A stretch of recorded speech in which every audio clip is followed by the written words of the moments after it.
Sufism एक बहुत मजेदार सब्जेक्ट है।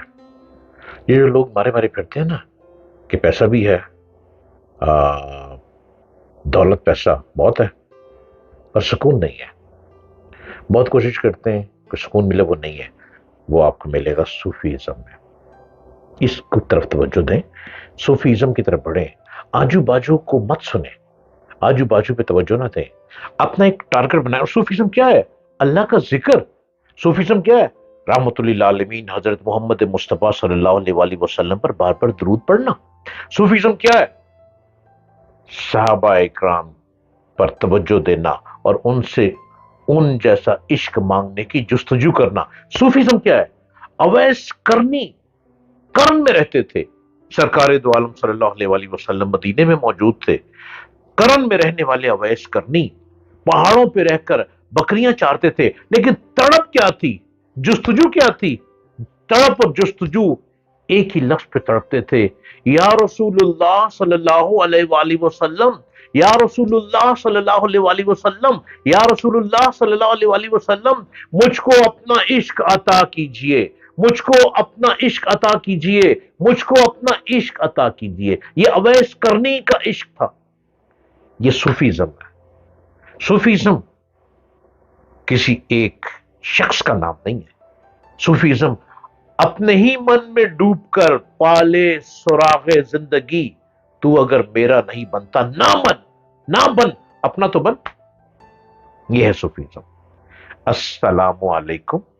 आप देख रहे हैं यूट्यूब चैनल डॉक्टर जलील असलम ऑफिशियल, और हर रोज मैं आपके सामने कोशिश में हूं कि मोहब्बत की बातें लेकर आऊं, उलझनों से बचाऊं, नफरतों से हटाऊं, तसादुम होने से रोकूं और नेक्सस पैदा करूं।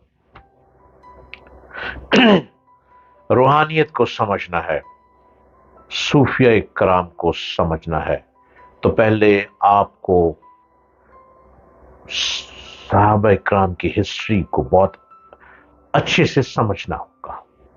तमाम सहाबा रूहानियत से गुजरते रहे।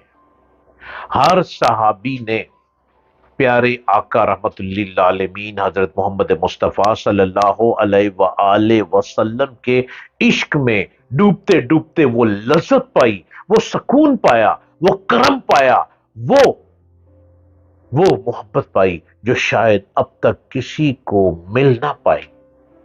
ना मिल पाया हो। रूहानियत सहाबा में भी मौजूद है, और फिर ताबईन में रूहानियत का भरमार होता है, फिर तबा ताबईन में रूहानियत भरपूर तरीके से फैलती है, फिर सूफीज्म के वो दरवेश आते हैं, फिर स्कॉलर आते हैं, फिर उलमा आते हैं, और फिर रूहानियत भरपूर तरीके से फैलती चली जाती है।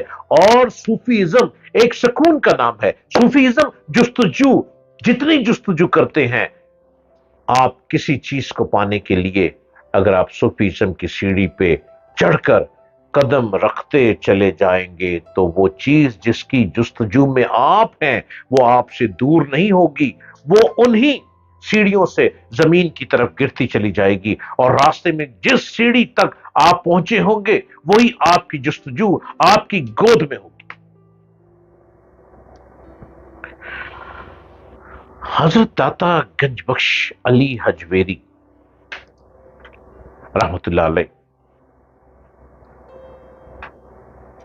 जब साहबे काम में से अहले तरीकत की आइमा का जिक्र करते हैं तो सबसे पहले हजरत अबू बकर सदीक रजी अल्लाह अन्हो का जिक्र करते हैं, और उस हकीकत को वाजे करने के लिए एक बाब कायम करते हैं।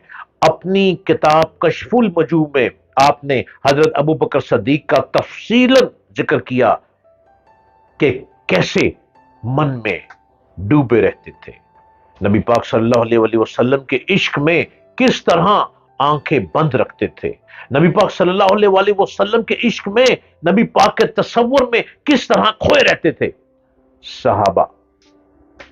सहाबा इकराम में से अहले तसव्वुफ व अहले तरीकत की आइमा के तज़किरे पर मुश्तमिल है। इसमें सबसे पहले हजरत अबू बकर सदीक का तज़किरा करते हुए दाता गंजबख्श अली हजवेरी फरमाते हैं, हजरत सदीक के अकबर तमाम मखलूक से अफजल हैं اور کسی کے لیے جائز نہیں ہے کہ وہ ان سے آگے قدم رکھے۔ انہوں نے فکر اختیاری کو فکر اضطرابی سے اہم سمجھا ہے۔ داتا حضور کے نزدیک سیدنا صدیق اکبر انبیاء کرام علیہ السلام کے بعد تمام مخلوق سے افضل ہے، اور آپ کی تعلیمات سب کے لیے ہے، اور کسی کے لیے آپ سے آگے بڑھنا جائز نہیں ہے۔ آپ فکر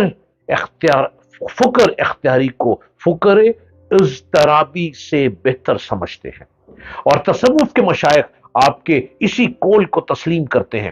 تصوف کے لوگ، صوفیزم کے لوگ، روحانیت کے لوگ، تصوف کے صوفی اسی بات کو تسلیم کرتے ہیں، اور ارباب تصوف کا ہر فرد آپ کو اپنانا چاہتا ہے۔ روحانیت کا یہ عقیدہ ہے کہ سیدنا صدیق اکبر رضی اللہ عنہ رسول کریم صلی اللہ علیہ وآلہ وسلم کے خلیفہ مطلق ہیں، یعنی امور ریاست میں بھی آپ کے خلیفہ ہیں، اور معاملات روحانیہ میں بھی آپ رسول اللہ صلی اللہ علیہ وآلہ وسلم کے ظاہری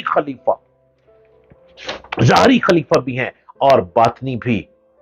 جس طرح آپ امور ریاست میں سب سے مقدم ہے، اسی طرح آپ روحانی معاملات میں بھی سب سے مقدم ہیں، اور جو خلفائے راشدین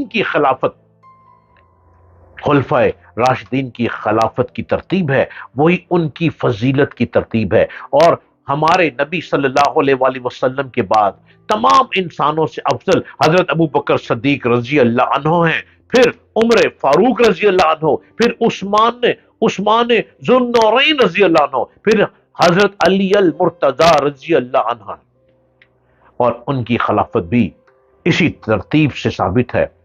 اس سے ظاہر ہوتا ہے کہ سیدنا صدیق اکبر رضی اللہ عنہ رسول کریم صلی اللہ علیہ وآلہ وسلم اور دیگر انبیاء کرام کے بعد تمام انسانوں سے افضل ہیں۔ وہ ظاہری طور پر بھی حضور اکرم صلی اللہ علیہ وآلہ وسلم کے خلیفہ ہیں، اور روحانی طور پر بھی باطنی طور پر بھی حضرت داتا گنج بخش علی حجویری رحمۃ اللہ علیہ سیدنا صدیق اکبر رضی اللہ عنہ کو رسول کریم صلی اللہ علیہ وآلہ وسلم کا خلیفہ امور ریاست بھی مانتے ہیں، اور باطنی روحانی لحاظ سے بھی ان کے نزدیک امور ریاست چلانے میں کوئی حضرت ابو بکر صدیق رضی اللہ عنہ کا ہم پلہ تھا، اور نہ ہی تزکیہ قلب اور صفائی باطن کے اعتبار سے جو من کی دنیا میں سما رکھا تھا۔ صدیق اکبر نے وہ کیا، وہ کیا خوب تھا۔ گمسم رہتے تھے من کی دنیا میں، ڈوبے رہتے تھے آقا کے تصور کو دیکھتے تھے، اللہ کا ذکر کرتے تھے، اور اللہ کی آواز کو من کی دنیا میں بلند کیے رکھتے